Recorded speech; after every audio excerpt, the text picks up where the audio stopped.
My sister pushed a breadbasket toward my son and said, "We didn't order for him." Her voice was calm, like humiliation was just part of the menu. My dad chuckled. "You should have packed him something." Their kids were eating $100 steaks while mine stared at cold bread. I smiled, said one word, noted, and every head at that table turned. They thought that was the end of it. It wasn't. Because what happened after that dinner didn't just change our family, it exposed what we'd all been pretending not to see. Before I tell you how it all unfolded, tell me, where are you listening from? So I know I'm not the only one who's had to draw a line with family. When people ask what my family is like, I usually say we're complicated. It's easier than explaining the hierarchy I grew up under, where my parents treated my sister Tessa like glass and me like concrete. I was the stable one, the problem solver, the one they didn't have to worry about. Tessa was the fragile one, the constant work in progress everyone needed to protect. When we were kids, I'd hear my mom say, "Aubrey's strong, she doesn't need much love." I laughed it off back then, thinking strength was something to be proud of. But strength has a price. It means when you finally break, no one believes you can.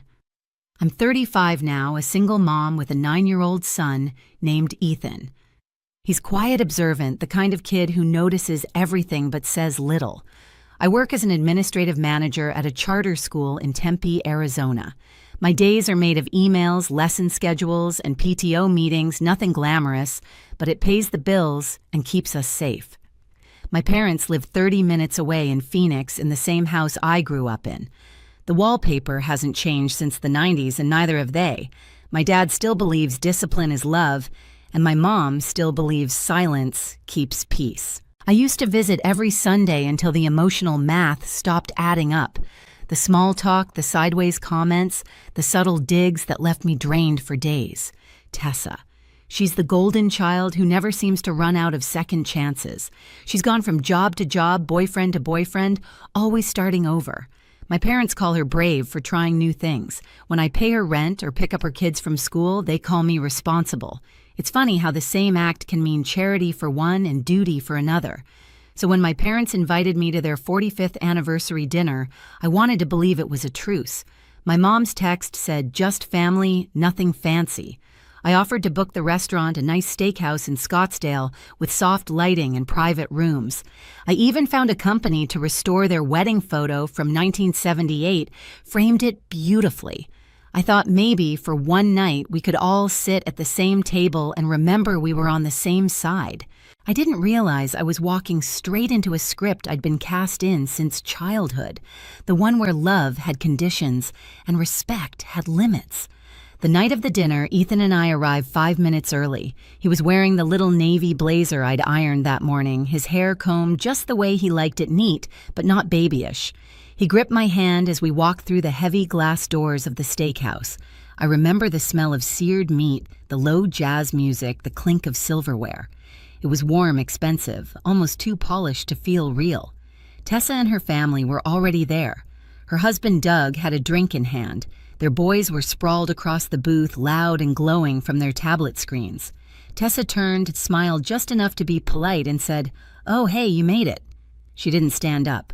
My mom offered a distracted hug. My dad didn't move at all. No one looked at the gift bag I was holding, the restored wedding photo I'd spent weeks arranging.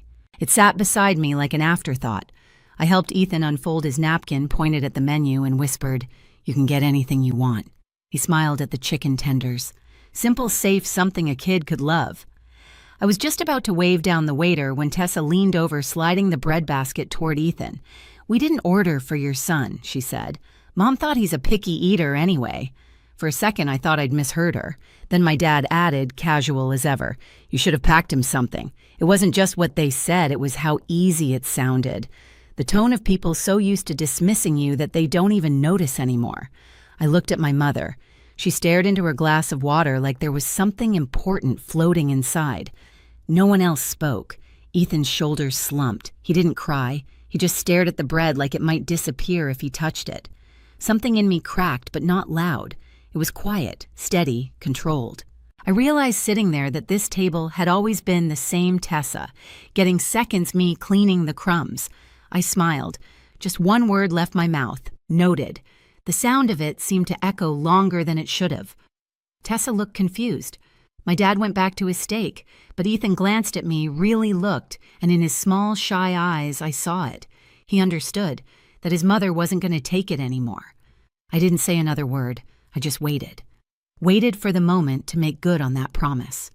The waiter came back a few minutes later, his notepad ready, smile polite. "Are we all set to order?" he asked.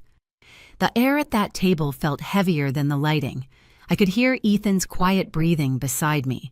My dad was still cutting his steak, pretending nothing had happened.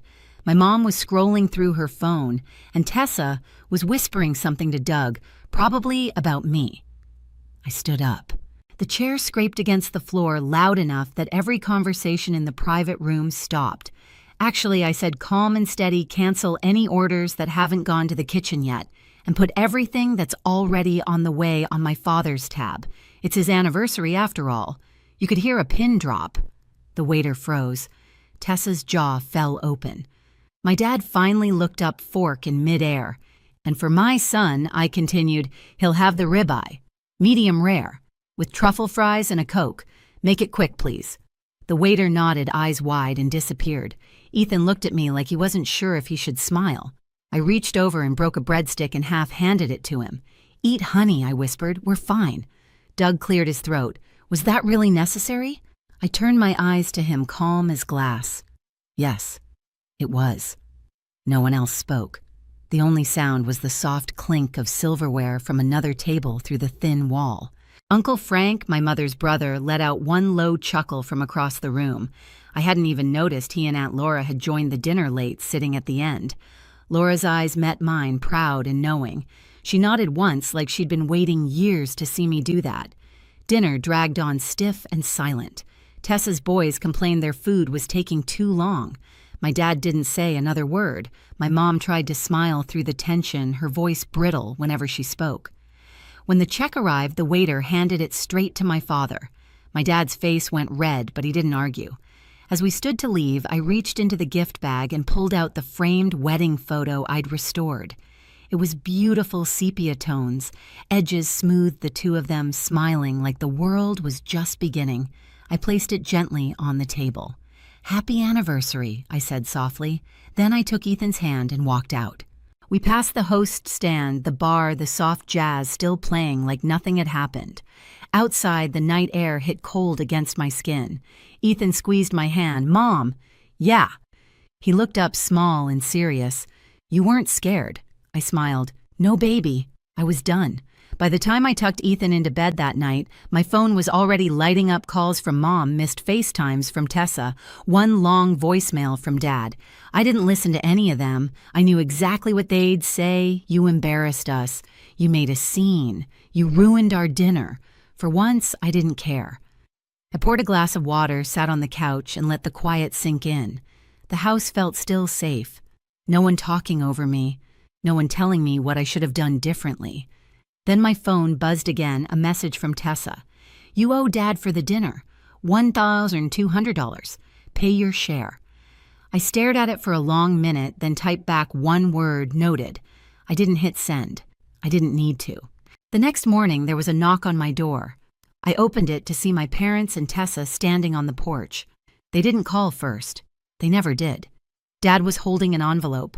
Mom's lips were pressed so tight they were almost white. Tessa had her arms crossed, her sunglasses still on, though it was cloudy. "Can we come in?" Mom asked already, stepping forward. I didn't answer. I just moved aside. Ethan was sitting on the couch, pretending to play his Switch. He looked up, caught my eyes, then looked back down. He didn't need to see this, but he'd lived through enough of it already to know how it went.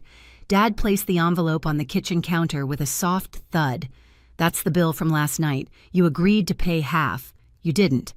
I leaned against the counter, calm. "Actually, I didn't agree to that. I offered to host, and you turned it into a public shaming.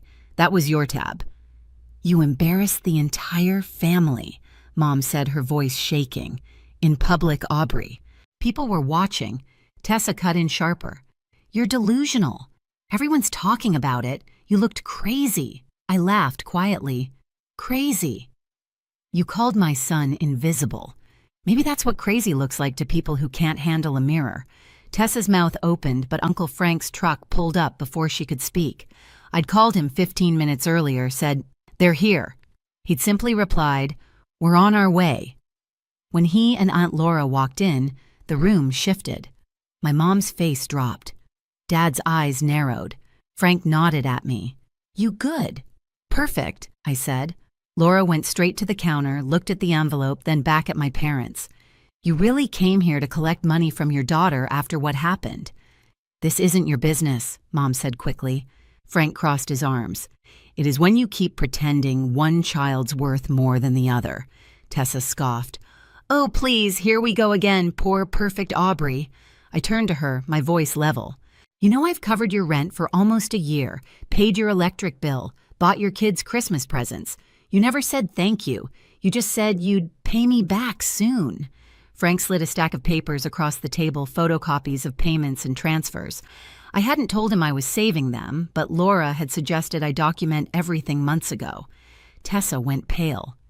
"You kept records. I keep receipts," I said, "for people who forget how much they take." Mom's hand shot up, trembling. "Enough. This is private family business."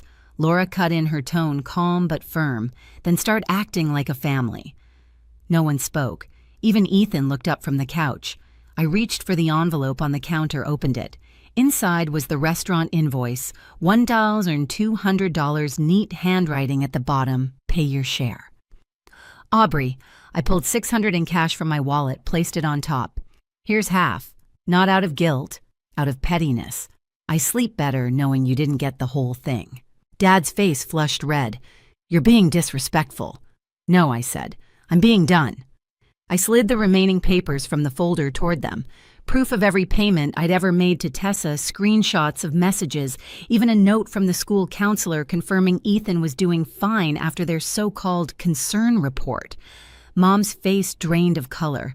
Dad clenched his jaw. Tessa was trembling. "You're pathetic," she said, voice cracking, "dragging everyone down because you can't stand not being the favorite." I stepped closer. "You were always the favorite, Tessa. You just mistook it for love." The room went quiet. Frank nodded once. "That's it. We're done here." I walked to the door, opened it, and waited. It took them a few seconds, but eventually they filed out. My dad first muttering something under his breath. My mom next, eyes wet. Tessa last glaring. When the door closed, I locked it and leaned my forehead against the wood. For a moment, I just stood there breathing. Then my phone buzzed again. A voicemail from an unknown number. I hit play. "This is the Department of Child Services. We received an anonymous report about your son, Ethan. We'd like to schedule a home visit." I froze.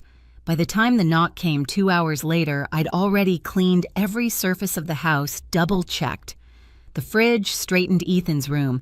The two women at the door were professional calm. They asked questions. They looked around. They smiled at Ethan's art taped to the fridge. One of them said quietly before leaving, "We can tell this was a misunderstanding. You'd be surprised how often family does this." I wasn't surprised. Not anymore. That night, I gathered everything, copies of payments, messages, photos, and one letter I'd found months ago in a box in the garage. My mother's handwriting dated 35 years back. I don't think I'll ever bond with this second child. I'm too tired to try. I scanned the last line over and over until it blurred. That letter wasn't meant for me to find, but it explained everything. The next morning, I called my lawyer, Karen, a friend of Laura's. We filed for a formal cease and desist against my parents, and Tessa citing harassment and false reporting. Karen was quick, efficient, and furious on my behalf. A week later, a letter arrived at my door, this time from their attorney. They were filing for grandparent visitation rights, claiming I was denying them access to Ethan out of spite. Karen read it, smirked, and said, "They don't have a case. Arizona law won't back them. But let's make sure they regret even trying." We filed a full response with evidence, attached proof of harassment. The CPS report marked unfounded the payment trail and that old letter from my mother. 3 days later, the case was dismissed. When I told Ethan, he just nodded. "So they can't bother us anymore." "No, honey," I said. "Not anymore." He smiled, small but real. That evening, as I watched him color at the table, I realized it wasn't revenge. It was rescue. rescue from a family that confused loyalty with obedience and love with control. After the court dismissed their claim, silence finally settled like clean air after a storm. No calls, no messages, just quiet. I changed the locks the same week and updated my will, naming Uncle Frank and Aunt Laura as Ethan's legal guardians if anything ever happened to me. It felt strange, freeing like cutting a rope that had been digging into my wrists for years.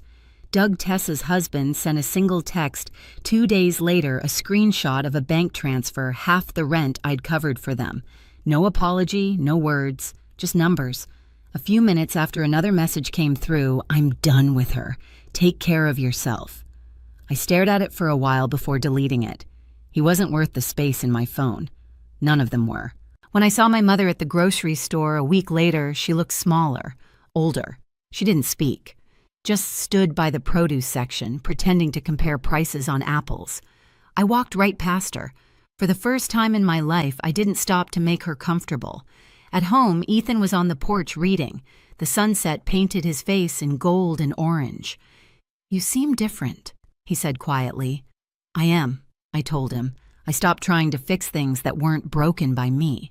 He smiled, leaned against my shoulder, and kept reading. The air was still, peaceful, and for once, no one else had the power to ruin it. A few weeks later, Ethan and I drove north to Prescott, just the two of us.